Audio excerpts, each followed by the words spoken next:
सावन में गरीब बहू को मिला नदी किनारे स्वर्ग जैसा ससुराल।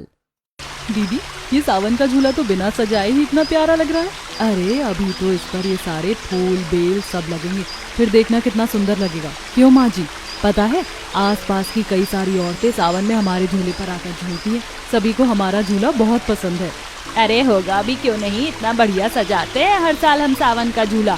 और ये देखो, मैंने तुम दोनों के लिए गजरे भी तैयार कर दिए, सुंदर लग रहे हैं ना। मैंने आज से पहले कभी सावन का व्रत नहीं रखा। मैं बहुत ज्यादा एक्साइटेड हूँ इस बार सावन के व्रत के लिए। सावन के व्रत में बहुत मजा आता है। हम सभी औरतें हरी साड़ियाँ चूड़ियाँ पहनती हैं, अच्छे से तैयार होकर मंदिर जाती हैं, फिर आकर गीत गाती हैं, झूला झूलती हैं। कल देखना तुम्हें भी बहुत मजा आएगा। शादी के बाद ये रागिनी का उसके ससुराल में पहला सावन का व्रत था, जिसके लिए वो काफ़ी ज़्यादा एक्साइटेड थी। दोनों देवरानी जेठानी सावन के झूले को सजा ही रही होती हैं कि तभी हल्की हल्की बूंदाबांदी शुरू हो जाती है और वो तीनों उस पेड़ के नीचे जाकर बैठ जाती हैं। तभी घर के अंदर से राधा सबके लिए गर्मा गर्म आलू गोभी के पकौड़े और साथ में चाय लेकर आती है। बिल्कुल सही समय पर चाय पकौड़े लेकर आई हूँ मैं, ये लीजिए, गर्मा गर्म खाइए। भैया बाबा, आप लोग भी आ जाइए वरना पकौड़े ठंडे हो जाएंगे। आ रहे हैं बेटा, बस 2 मिनट। कमलेश्वर और उसके बेटे भी हाथ धोकर अब सीधा उस पेड़ के नीचे आकर बैठ जाते हैं। वहीं बच्चे भी अब नदी में अपनी कागज की नाव छोड़कर आ जाते हैं और पूरा परिवार हल्की हल्की बूंदाबांदी, ठंडी ठंडी हवाओं और नदी किनारे बैठकर चाय पकौड़े के मजे ले रहा होता है। गोभी के पकौड़े तो मुझे बहुत पसंद है, मैं तो 2 और खाऊंगा। कभी सोचा नहीं था कि शहर से दूर गांव की जिंदगी में इतना सुकून होगा। यूं नदी किनारे बैठकर कुछ खाने पीने में कितना मजा आता है ना, वो भी ऐसे मौसम में। अरे सावन में तो ये मौसम और सुहाना हो जाता। तू देखती जा कि पूरे 1 महीने में कितना बढ़िया मौसम रहता है। रागिनी अब हंसी मजाक करते हुए अपने ससुराल वालों के साथ चाय पकौड़े खाती है और इसी तरह शाम हो जाती है। रात का खाना बनाकर सभी लोग खाना खाकर सो जाते हैं। तो वहीं रागिनी अपने ससुराल के सामने बह रही नदी में पैर डुबोकर थोड़ी देर के लिए बैठ जाती है। तभी रागिनी का पति अनुज आता है। अरे मैडम जी, सोना नहीं है क्या? सब लोग तो खर्राटे भी भरने लग गए। 2 मिनट का बोलकर 15 मिनट लगा दिए तुमने अंदर आने में। चलो भाई, रात हो गई है। चल रही हूँ अनुज, सच कहूँ तो यहाँ से जाने का मन ही नहीं करता। पता है, जब मैं छोटी थी ना तो बिल्कुल इसी तरह की ड्राइंग करती थी कि एक छोटा सा घर होगा, उसके बाद एक नदी बह रही होगी, एक तरफ कुछ पेड़ होंगे। बिल्कुल वैसा ही ससुराल मिला है मुझे। कुछ दिन पहले तक सब कुछ कितना अलग था ना, और अब देखो सब कुछ कितना बदल सा गया। हर जिंदगी में इस तरह के बदलाव तो आते ही रहते हैं, और अगर इन बदलावों से आपको खुशी मिले तो ऐसे बदलाव तो होने ही चाहिए। वैसे आज भी याद है वो दिन जब तुम मेरे पास आई थी। क्या हुआ रागिनी, सब ठीक तो है ना? तुमने एकदम से बुला लिया। आज मुझे एक नई फैक्ट्री में काम ढूंढने के लिए जाना था। कितने दिन हो गए शहर आए हुए, एक ढंग की नौकरी नहीं मिली मुझे अभी तक। तुम्हें नौकरी की पड़ी है और यहाँ मेरी जान निकली जा रही है। तुम्हें पता है, मेरी बुआ ने मेरे लिए एक 45 साल का आदमी ढूंढा है, क्योंकि वो दहेज नहीं ले रहा, उल्टा इन्हें दे रहा है। मैं उस बुढ़े से शादी नहीं करना चाहती अनुज, पर मैं तुमसे प्यार करती हूँ। तुम्हारी सगी बुआ ही है ना, सौतेली तो नहीं है ना? घर छोड़ो, मैं भी तुमसे बहुत प्यार करता हूँ रागिनी। बस मुझे कुछ दिन दे दो, एक बार मेरी यहाँ नौकरी लग जाए, फिर मैं तुम्हें लेकर अलग रह सकता हूँ। अनुज तकरीबन कुछ दिन पहले ही गांव से शहर नौकरी की तलाश में आया था। कई छोटी मोटी जगहों पर काम करने के बावजूद भी अनुज को कोई फायदा नहीं हो रहा था। तो वहीं इस बीच अनुज की मुलाकात रागिनी नाम की लड़की से होती है और धीरे धीरे इन दोनों को प्यार हो जाता है। इसी तरह समय गुजरता रहता है और आज फाइनली अनुज की एक फैक्ट्री में नौकरी लग जाती है। अरे चलो, फाइनली मेरी नौकरी लग ही गई। सबसे पहले ये खुशखबरी रागिनी को देता हूँ। अनुज जैसे ही अपनी जेब से फोन निकालता है तो देखता है कि उसके फोन पर 15 से 20 रागिनी की कॉल्स आ रखी हैं। ये भगवान, इतनी सारी कॉल्स, सब ठीक तो होगा ना? साइलेंट की वजह से तो कुछ समझ ही नहीं आया मुझे। अनुज तुरंत रागिनी को कॉल करता है। तुम मेरा कॉल क्यों नहीं उठा रहे थे? हम जहाँ मिलते हैं ना मंदिर के बाहर, वहीं मिलना, मैं अभी आ रही हूँ। अनुज मंदिर के बाहर खड़े होकर रागिनी का वेट करने लगता है। तभी रागिनी शादी के जोड़े में भागते हुए सीधा अनुज के पास आती है, जिसे देखकर अनुज, रागिनी ये सब क्या है? तुम शादी के जोड़े में क्या कर रही हो? मैंने कहा था ना कि मेरे घर वाले जबरदस्ती मेरी शादी कर देंगे। बड़ी मुश्किल से शादी के मंडप से भाग कर आई हूँ अनुज। अगर अब तुमने मुझसे शादी नहीं की ना तो तुम मुझे हमेशा हमेशा के लिए खो दोगे। नहीं रागिनी, ऐसा नहीं होगा। मेरी नौकरी लग गई है, अब मैं तुम्हारी जिम्मेदारी उठा सकता हूँ। अनुज रागिनी का हाथ पकड़ता है और उसे मंदिर में ले चलता है, जहाँ दोनों आखिरकार 7 फेरे लेकर एक दूसरे के बंधन में बंध जाते हैं। तभी रागिनी, अनुज देखो, अब हम यहाँ इस तरह शहर में नहीं रह सकते। मेरी बुआ के बहुत बेकार लोगों से कांटेक्ट है और अगर उन्होंने हमें ढूंढ लिया ना तो हमें जान से मार देंगे। लेकिन रागिनी, मेरी आज ही तो नौकरी लगी है और गांव से आया भी तो इसीलिए था। मैं जानती हूँ अनुज कि तुम्हारे लिए ये काफी मुश्किल फैसला है, लेकिन प्लीज अभी मेरी बात को समझो। जान से बढ़कर हमारे लिए कुछ भी नहीं है। रागिनी की बात को समझते हुए अनुज अब उसे लेकर सीधा अपने गांव भजनपुर आ जाता है। और जब अनुज के परिवार वालों को रागिनी के बारे में सब पता चलता है तो कोई बात नहीं रागिनी बेटा, आज के बाद तुम मुझे ही अपनी माँ समझना। माँ बाप के गुजर जाने के बाद ये रिश्तेदार भी जल्लाद से कम नहीं होते। खैर अब तुम यहाँ बिल्कुल सुरक्षित हो, यहाँ आकर तुम्हें कोई परेशान नहीं करेगा। और अगर कोई आ भी गया ना तो सालों से गांव में इतनी इज्जत कमाई है कि सब खड़े हो जाएंगे हमारे आगे ढाल बनकर। अब बातें तो बहुत हो गई हैं, ये सब तो होता रहेगा। पहले कोई नई बहू का गृह प्रवेश तो करो, आराम भी तो करना होगा ना। कितनी दूर से आई है, थक गई होगी। इस तरह बिना बताए ससुराल आने के बावजूद भी रागिनी को अपने ससुराल के सभी सदस्यों से काफी ज्यादा प्यार मिलता है।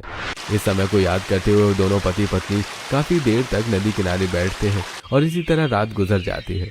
आज सावन का पहला सोमवार होता है, जिसके घर में जोरों शोरों से तैयारी चल रही होती है। राधा बेटा, बाहर अच्छे से फूल लगवा दिए थे ना तुमने? जी तैयारियां अच्छे से हो गई हैं, अब आप लोग भी जल्दी से तैयार हो जाइए। अरे आप सब व्रत की तैयारी में ही लगे रहोगे या हमारा कुछ खाने पीने का इंतजाम भी करोगे?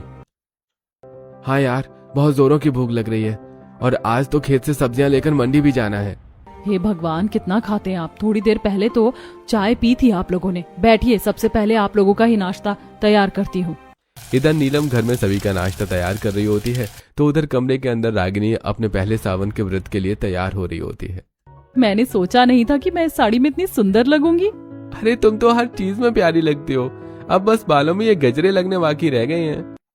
अनुज रागिनी के बालों में गजरे लगा रहा होता है कि तभी एकदम से सुलेखा उनके कमरे में आ जाती है, जिसे देखकर अनुज और रागिनी थोड़ा शर्मा जाते हैं।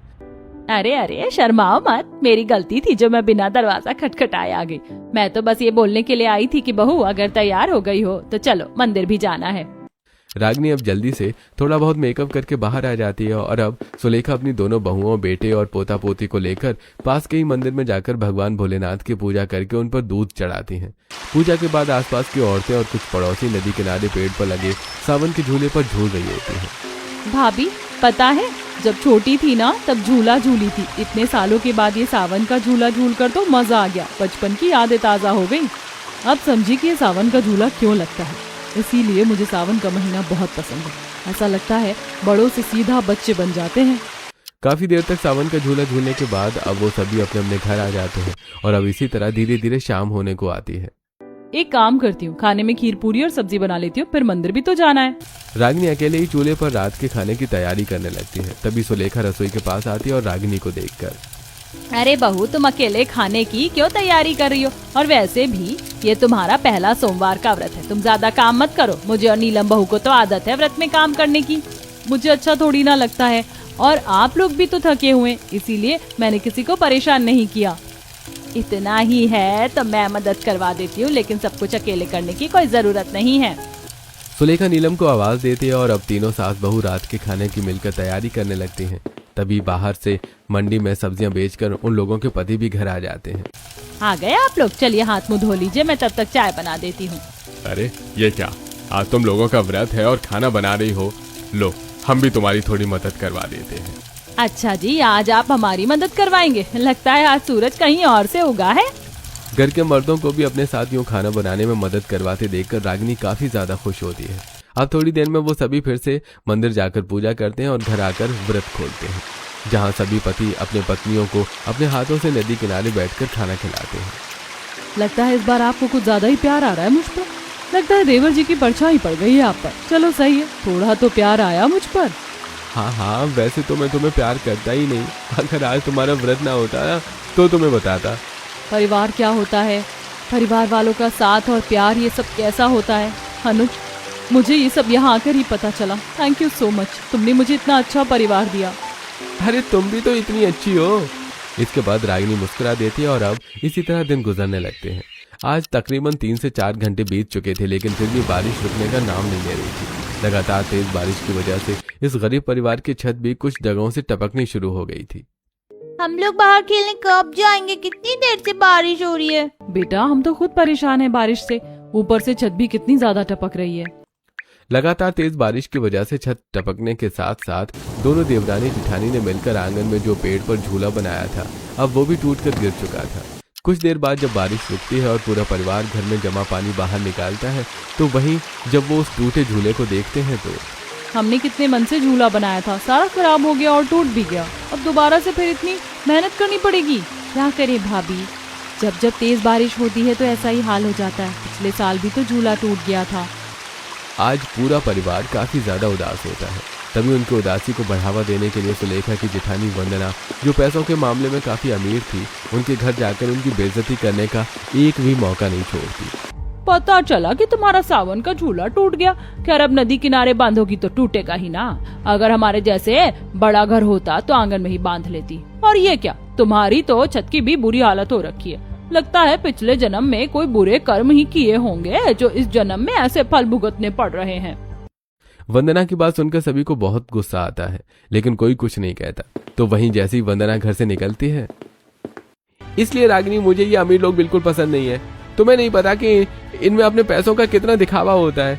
मैं भी पैसे कमाना चाहता हूँ, लेकिन जिस दिन मेरे अंदर इतना घमंड और दिखावा आ गया ना तो मैं खुद ही नफरत अपने आप से करने लग जाऊंगा। इसलिए मुझे भी अमीर ज़्यादा लोग बिल्कुल नहीं पसंद। इनके पास ना दिल होता है और ना कुछ। उनके लिए तो बस हर एक रिश्ता मजाक ही बन जाता है। रागिनी की बात से पूरा परिवार ही कहीं न कहीं अग्री करता है। तो वहीं फिर से वो सभी मिलकर एक साथ हार मानते हुए आंगन में झूला बांधते हैं। तो वहीं अब कमलेश अपने बेटों के साथ मिलकर घर की छत को भी थोड़ा बहुत ठीक कर देता है और इसी तरह 1 से 2 दिन गुजर जाते हैं। अरे रागिनी बहू, आज तुम खेत से कुछ ज्यादा ही टमाटर तोड़ रही हो।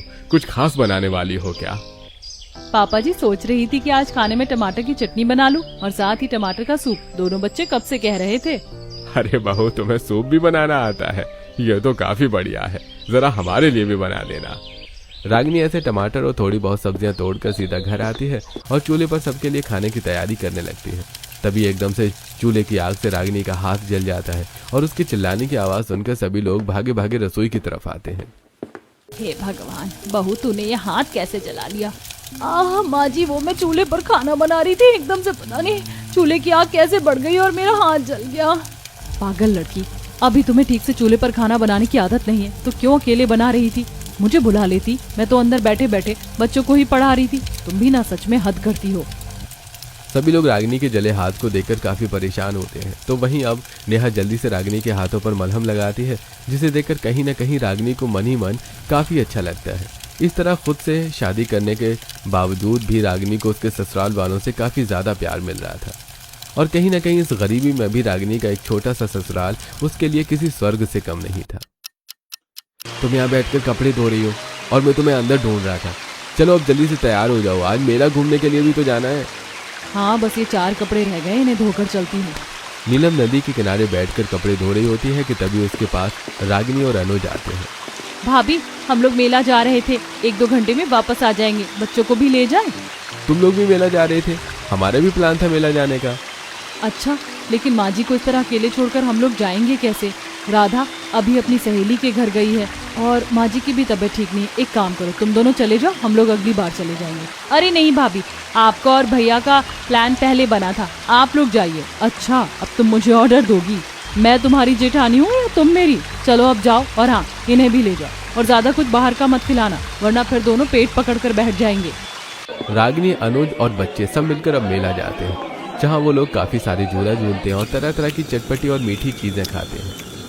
आपको पता है चाचा, ये सावन का मेला मेरा फेवरेट मेला है। चलो ना उस बड़े वाले झूले पर झूलते हैं। ये सावन तो मेरी जिंदगी में मानो ढेर सारी खुशियाँ ले आया हो। ऐसा लगता है जिंदगी भर की खुशी इस सावन के महीने में मिलकर रहेगी मुझे। जिस खुशी और प्यार के लिए मैं तरसती आई थी वो सब मिल रहा है मुझे। अब इसी तरह कुछ दिन और गुजर जाते हैं और आज राधा नदी किनारे बैठकर रागिनी के सिर की मालिश कर रही होती है। तुम्हारे हाथ में तो सच में जादू है, जादू से सिर दर्द गायब हो गया है ना भाभी? वो तो मुझे पता है, सभी लोग मेरे हाथों से सिर की मालिश करवाते हैं। राधा एकदम बोल ही रही होती है कि तभी वहाँ कमलेश एक बड़ी सी पन्नी में ढेर सारे बेर लेकर आता है। रागिनी बहू, तुम्हें बेर काफी पसंद है ना? ये लो और खाकर बताओ कि कैसे हैं, खट्टे तो नहीं है ना?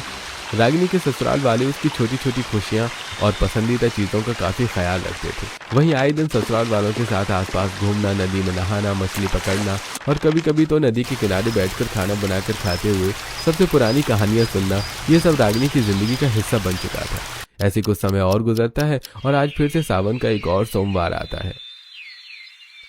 अरे सोच रहा हूँ कि आज मैं भी सावन का व्रत रख लूं, थोड़े बहुत पाप भी धुल जाएंगे मेरे। क्या बात है देवर जी, देवरानी जी के आने के बाद तो पूरे बदल गए, वरना रागिनी मैं तो कह कर थक जाती थी इसे व्रत रखने के लिए। अगर अब अनुज रख ही रहा है तो सोच रहा हूँ कि मैं भी रख लूं। हो क्या रहा है, घर के मर्द अब व्रत भी रखेंगे। चलो अच्छा है, कभी तो जाकर तुम सब लोगों में अकल आई। सुलेखा की बात सुनकर सभी लोग हंसने लगते हैं, जिसके बाद आज पूरा परिवार एक साथ मंदिर जाता है। भगवान शिव की पूजा करके सभी घर आ जाते हैं और आज शाम में घर की औरतों के बजाय घर के मर्द खाना बना रहे होते हैं और औरतें बच्चे बाहर नदी किनारे बैठकर उसकी बूंदों पर पैर छोड़े एक दूसरे से बातें कर रहे होते हैं। पता है माँ जी, हमारे पड़ोस में एक फैमिली रहती थी, उनकी लव मैरिज हुई थी। तो हस्बैंड जॉब करता था और वाइफ भी, लेकिन खाना हमेशा बेचारी वाइफ को ही घर जाकर बनाना पड़ता था। तो एक दिन उसने अपने हस्बैंड की ऐसी पिटाई करी ना कि वो बेचारा पानी भी अब खुद लेकर पीता है। पर मेरे साथ तो अलग ही है, मैं आंखें दिखा दूं ना तो वो मुझसे ही डर जाते हैं। अरे भाई कुछ भी हो, लेकिन आज हमें कितने समय के बाद आराम करने को मिला। पुरुष खाना बना रहे और हम यहाँ आराम से बैठे हैं। थोड़ी देर में अब खाना भी बनकर तैयार हो जाता है। उसके बाद अब वो सभी खाना लेकर बाहर नदी किनारे ही जाते हैं और आराम से ठंडक में खाना खाते हैं। एक बात तो है, चाहे कितनी ही गर्मी क्यों ना हो, लेकिन ये नदी किनारे बैठकर बड़ा ठंडक सा महसूस होता है। मैं तो कह रहा हूँ कि आज हम सब लोग यहीं सो जाते हैं। कमलेश की बात सुनकर आज पूरा परिवार नदी किनारे बिस्तर लगाकर सो जाता है। रात गुजर जाती है। एक दिन ऐसे ही शाम का वक्त होता है। राधा चूल्हे पर चाय बना रही होती है और दोनों बहुएं रात की सब्जी की तैयारी कर रही होती हैं कि तभी सुलेखा। अब एकदम से याद आया मुझे, आज तो मंदिर में एक छोटा सा सत्संग था ना, कब का शुरू हो गया होगा और हम लोग गए ही नहीं। लेकिन माँ जी अब तक तो सत्संग खत्म भी होने वाला होगा, अब क्या फायदा जाने का। लेकिन बहू जब याद आ गया है तो चल लेते हैं। तो माँ जी आप रागिनी को ले जाइए, मैं फिर खाने की तैयारी कर लेती हूँ। सुलेखा अब रागिनी को ही अपने साथ मंदिर सत्संग में ले जाती है। कुछ ही देर में सत्संग खत्म होता है और जैसे ही रागिनी और सुलेखा मंदिर की सीढ़ियों से नीचे उतर रही होती हैं कि तभी रागिनी की नजर थोड़ी दूरी पर खड़े एक आदमी पर जाती है और जैसे ही रागिनी उसे देखती है उसके डर के मारे पसीने छूटने लग जाते हैं। हे भगवान, ये आदमी यहाँ क्या कर रहा है? उस आदमी को देखकर वो इतना ज्यादा घबरा जाती है कि वो बार बार मंदिर की सीढ़ियों से गिरने से बचती है। अरे रागिनी बहू, कहाँ ध्यान है तेरा? अभी सीधा मुंह के बल गिरती, आराम से चल। घर आने के बावजूद भी रागिनी काफी ज्यादा परेशान रहती है और किसी से भी ठीक से बात नहीं करती। भैया सब ठीक तो है ना? भाभी शाम से कुछ परेशान सी लग रही है, मैंने पूछा था पर उन्होंने बताया नहीं। अभी कह रही थी मम्मी भी कि मंदिर से घर लौटते समय रागिनी थोड़ी परेशान हो गई थी, देखता हूँ क्या बात है। रागिनी वहां नदी किनारे झूले के पास बैठी होती है तो वहीं अब अनुज रागिनी के पास आता है और उसके बगल में बैठकर, क्या हुआ रागिनी, सब ठीक तो है? घर वाले बता रहे थे कि तुम शाम से परेशान हो, किसी से कोई बहस हुई है या कोई और बात है? अरे पति समझकर ना सही, लेकिन कम से कम एक दोस्त समझकर तो बता ही सकती हो ना। नहीं अनुज, ऐसी कोई बात नहीं है, वो बस शायद तबीयत खराब है, इसीलिए सुबह तक ठीक हो जाऊंगी मैं। मुझे देख तो नहीं लिया, और अगर देख लिया तो उसने मेरे बारे में उन लोगों को तो नहीं बता दिया होगा। वो आदमी था कौन जिसे देखकर रागिनी इतनी ज्यादा परेशान थी, और ऐसा क्या राज था जिसे रागिनी अभी तक अनुज और अपने ससुराल वालों से छिपाती आ रही है? आइए जानने के लिए कहानी में आगे बढ़ते हैं। अरे भूपेंद्र, तुम सही कह रहे हो, वो भजनपुर गांव में है। मैंने उन्हें वहीं देखा था, वो वहीं पर ही है और उन्हें देखकर लग रहा था कि जैसे वो शादीशुदा हो। पापा, उसने कैसे हमारी इज्जत नीलाम कर दी? ऐसी लड़की को तो जीने का कोई हक ही नहीं है। भूपेंद्र की बात सुनकर राजेश और उसके परिवार वाले काफी ज्यादा गुस्से में आ जाते हैं और अब अगले ही दिन वो अमीर लोग अपनी महंगी महंगी बड़ी गाड़ियों में बैठकर सीधा भजनपुर गांव के लिए निकल पड़ते हैं और कुछ ही देर में वो रागिनी के ससुराल भी आ जाते हैं। अंजना, ये इतनी बड़ी बड़ी गाड़ियों में शहर से कौन अमीर लोग आए और इनका भला इस परिवार से क्या काम? पड़ोस के लोग भी इतनी बड़ी बड़ी महंगी गाड़ियों को देखकर हैरान होते हैं। वहीं नदी किनारे मटके में पानी भर रही रागिनी की नजर जैसे ही गाड़ियों से उतर रहे पूरे परिवार पर जाती है तो एकदम से उसके हाथ से पानी का मटका छूटकर गिर जाता है। तो वहीं अब बाकी घर वाले, रागिनी बहू, तू ठीक तो है ना? जी, आप लोग कौन हैं? हमने आपको पहचाना नहीं। अरे हम लोग कौन हैं? ये हमसे ज्यादा बेहतर आपको आपकी ये रागिनी बहू ही बता सकती है। ये लोग क्या कह रहे हैं? ये आपको जानते हैं क्या? क्या हुआ रागिनी बेटा, बताओ ना हम कौन हैं, या हम खुद बता दें? उन लोगों को देखकर रागिनी काफी ज्यादा घबरा जाती है। तभी वो संगीता नाम की औरत रागिनी के पास आती है और उसे एक जोरदार थप्पड़ मारती है। ये देखकर नीलम गुस्से से, आपकी हिम्मत कैसे हुई रागिनी पर हाथ उठाने की? भूलिए मत, ये इस घर की बहू है। तुम लोगों की बहू से पहले ना ये हमारी बेटी है। बेटी? लेकिन ये आपकी बेटी कैसे हो सकती है? रागिनी ने तो कहा था कि उसके माता पिता की बचपन में ही मृत्यु हो गई थी, तो वो तो अपनी बुआ के साथ रहती थी और उसकी शादी एक बुढ़े आदमी के साथ करवाना चाहती थी। अरे वो मेरी बेटी इतनी बढ़िया स्टोरी टेलर है, मुझे तो पता ही नहीं था इस बारे में। ये सारी कहानी झूठ थी, बल्कि ये हमारी बेटी है, सिंघानिया परिवार की सबसे बड़ी बेटी। हम तो बस इसकी एक अच्छे परिवार में शादी करना चाहते थे, लेकिन शायद ये उसे पसंद नहीं आया, इसलिए ये शादी के दिन भाग गई और तुम जैसे गरीब लड़के से शादी कर ली और फिर ये झूठी कहानी बता दी। ये लोग क्या कह रहे हैं? क्या ये सच में तुम्हारे परिवार वाले हैं? और क्या तुमने मुझे सच में धोखे में रखा? मेरी बात सुनो, मैं तुम्हें या घर वालों को धोखे में नहीं रखना चाहती थी, मेरी एक मजबूरी थी। जानती थी कि मुझे झूठ से सख्त नफरत है और उससे भी ज्यादा अमीरजादों से, लेकिन फिर भी तुमने मेरे परिवार और मेरे प्यार का मजाक बनाया। चली जाओ यहाँ से। अनुज रागिनी की एक नहीं सुनता, तो वहीं रागिनी के घर वाले भी उसे जबरदस्ती गाड़ी में बिठा कर वहां से ले जाते हैं। उसके बाद मानो पूरे परिवार में एक सन्नाटा छा जाता है। तो वहीं दूसरी तरफ शहर में, बड़ा शौक है ना शादी से भागने का, अब देखते हैं कि कैसे भागती है। आप लोग मुझे छोड़ क्यों नहीं देते? मुझे जाने दीजिए, मुझे नहीं करनी वो शादी, मैं पहले से ही शादीशुदा हूँ। कोई भी रागिनी की एक नहीं सुनता और उसे कमरे में बंद कर दिया जाता है। तो वहीं दूसरी तरफ गांव में, मुझे तो लग रहा है कि वो लोग ही झूठ कह रहे थे, वरना रागिनी भाभी ऐसा नहीं कर सकती। अगर ये सब सच भी है तो उसकी कोई जरूर मजबूरी रही होगी, वरना वो ऐसी नहीं है।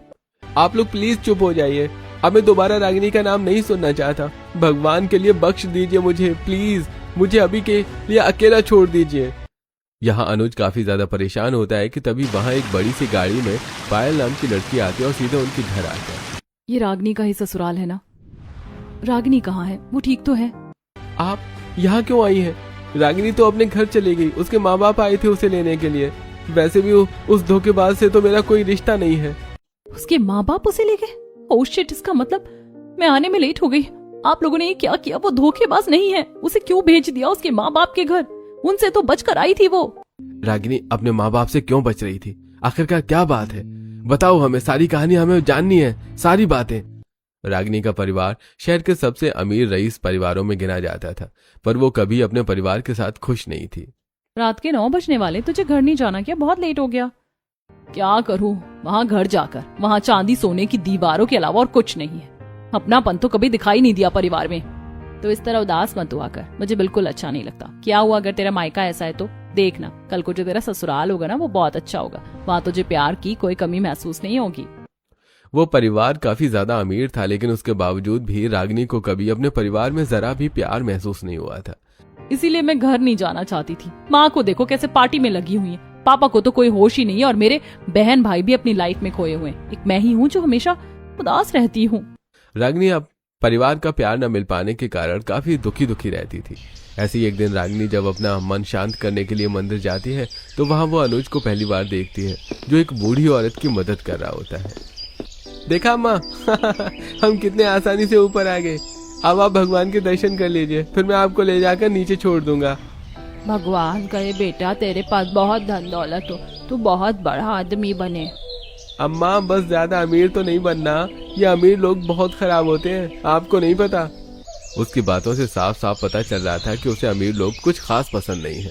पहली बार में ही रागिनी उससे काफी ज्यादा इम्प्रेस हो जाती है, और आज रागिनी जब घर आती है तो उसे पता चलता है कि उसके परिवार वालों ने एक अच्छी बिजनेस डील की वजह से उसका रिश्ता एक 45 साल के आदमी से तय कर दिया है। आप लोगों का दिमाग तो नहीं खराब हो गया? अपने फायदे के लिए आप मेरी शादी मुझसे भी दुगनी उम्र के आदमी के साथ करवा रहे हैं। पापा कुछ तो शर्म करिए, वो आपसे सिर्फ 2 से 3 साल छोटा है। शर्म की क्या बात है, वो हमसे भी ज्यादा अमीर है, और उसकी सिर्फ यही तो शर्त है कि वो तुमसे शादी करना चाहता है। अगर शादी हो गई तो तुम करोड़ अरबों की मालकिन होगी। हम प्रिया की शादी के बारे में सोच रहे थे, लेकिन अब क्या करें, उसे तुम ही पसंद आई हो। रागिनी के पास कोई दूसरा और रास्ता नहीं था, इसलिए वो चाहकर भी कुछ नहीं कर सकती थी। इसी तरह अब 1 से 2 दिन गुजर जाते हैं। आज रागिनी की तबीयत कुछ सुबह से ही काफी खराब थी, लेकिन सभी घर वाले अपने अपने काम में मगन होते हैं। हे भगवान, क्या मुझे कभी प्यार मिल पाएगा परिवार का, या मैं हमेशा ऐसी तरसती रहूंगी? इससे अच्छा तो मैं तेरे पास ही आ जाऊं। जब जब वो परेशान होती थी तो वो सीधा मंदिर आ जाती थी, और आज भी जब रागिनी मंदिर आती है तो उसे फिर से अनुज दिखता है। तभी अनुज जैसे ही मंदिर से जाने लगता है तो अनुज का रुमाल उसकी जेब से गिर जाता है। ये देख रागिनी वहां भागती हुई जाती है और अनुज को रोककर उसका रुमाल उसे लौटाती है। आपका रुमाल नीचे गिर गया था। अरे वो मैंने देखा नहीं था, थैंक यू। वैसे मैंने आपको इस मंदिर में पहले भी कई बार देखा है। आप यहीं आसपास रहते हैं? अरे जी नहीं, मैं तो भजनपुर गांव से आया हूँ। यहाँ नौकरी की तलाश में कुछ ही दिन हुए हैं, छोटे मोटे काम ही मिल पा रहे हैं। कोई बड़ी फैक्ट्री में काम मिले तो फिर मैं कुछ पैसे कमाऊं। रागिनी अनुज से काफी देर तक बात करती है और उस दिन के बाद से आए दिन वो आसपास के पार्कों और मंदिरों में मिलना जुलना शुरू कर देते हैं, जिससे धीरे धीरे उनका ये दोस्ती का रिश्ता प्यार में बदल जाता है। और उस दिन भी रागिनी अनुज के पास अपनी शादी से भाग कर आई होती है। लड़की भाग गई, मुझे लगा ही था ये ऐसा ही कुछ ना कुछ करेगी। हे भगवान, अब मैं क्या करूं? अपनी चाची की वजह से अनुज को शुरू से ही अमीर लोगों से थोड़ी चिढ़ थी, इसलिए रागिनी चाहकर भी उसे कुछ नहीं बता पाती। तो वहीं पायल के जरिए जब सारी सच्चाई पूरे परिवार के सामने आती है तो हे भगवान, अब तो ये उसकी शादी उस आदमी से करवा कर ही मानेंगे। क्या करें हम? अरे ये क्या हो गया? मैं क्यों नहीं रागिनी की बात सुना? मैं अपनी रागिनी को नहीं खो सकता। गुस्से में मैंने ये कितनी बड़ी गलती कर दी। मेरे भाई, हम लोग सुबह ही चलते हैं शहर के लिए। रागिनी हमारे घर की बहू है, कोई उससे जबरदस्ती शादी नहीं कर सकता। अगली सुबह संदीप, नीलम और पायल शहर के लिए रवाना हो जाते हैं। तो वहीं उसी दिन शहर में रागिनी की जबरदस्ती उसके घर वाले धर्मेंद्र से शादी करवा रहे होते हैं। भगवान के लिए ऐसा मत करिए, मैं पहले से ही शादीशुदा हूँ। मैं किसी और से शादी नहीं कर सकती। चुप कर तू, वरना हाथ पैर बांध के तेरी शादी करवाएंगे, समझी? रागिनी पूरी तरह से मजबूर हो चुकी थी और अब वो बस हार मानने ही वाली होती है कि तभी वहां अनुज, संदीप और पायल आ जाते हैं।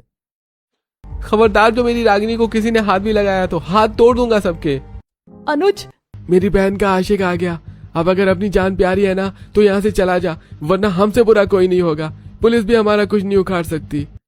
पुलिस तो कुछ नहीं कर सकती, लेकिन अगर तुम्हारी सच्चाई मीडिया वालों के सामने आ गई तो फिर क्या करोगे?